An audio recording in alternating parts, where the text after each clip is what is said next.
देशभरात नीट paper leaks प्रकरणाच्या पार्श्वभूमीवर विद्यार्थ्यांमध्ये निर्माण झालेल्या चिंतेची केंद्र सरकारनं गांभीर्यानं दखल घेतली असून परीक्षा प्रणाली अधिक पारदर्शक, निष्पक्ष आणि विश्वासार्ह करण्यासाठी ऐतिहासिक पावलं उचलली आहेत। या निर्णयाचं महाराष्ट्राचे उपमुख्यमंत्री एकनाथ शिंदे यांनी स्वागत करत केंद्र सरकारच्या भूमिकेला पूर्ण पाठिंबा जाहीर केला। उपमुख्यमंत्री शिंदे यांनी म्हटलंय की विद्यार्थ्यांचं हित आणि त्यांचं उज्ज्वल भविष्य हे केंद्रातील एनडीए सरकारचं सर्वोच्च प्राधान्य आहे। जंतर मंतरसह देशभरात आंदोलन करणाऱ्या विद्यार्थ्यांशी सरकार सातत्यानं सकारात्मक संवाद साधत असून ज्येष्ठ सामाजिक कार्यकर्ते सोनम वांगचुक यांच्या उपोषणाचीही केंद्रीय मंत्री जे.पी. नड्डा आणि डॉ. जितेंद्र सिंग यांनी रुग्णालयात जाऊन चर्चा केली। त्यानंतर वांगचुक यांनी उपोषण मागे घेण्याचा निर्णय घेतल्याचं त्यांनी नमूद केलं।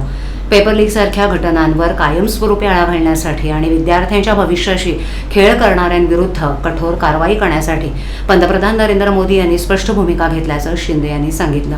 केंद्र सरकारनं परीक्षा व्यवस्थेतील भ्रष्टाचार रोखण्यासाठी फास्ट ट्रॅक न्यायालय स्थापन करण्याचा निर्णय घेतला असून दोषींना 10 वर्षांनंतरच्या कठोर कारवाईसह 10 कोटींपर्यंत दंडाची तरतूद असलेलं विधेयक लवकरच संसदेत मांडलं जाणार असल्याची माहिती त्यांनी दिली।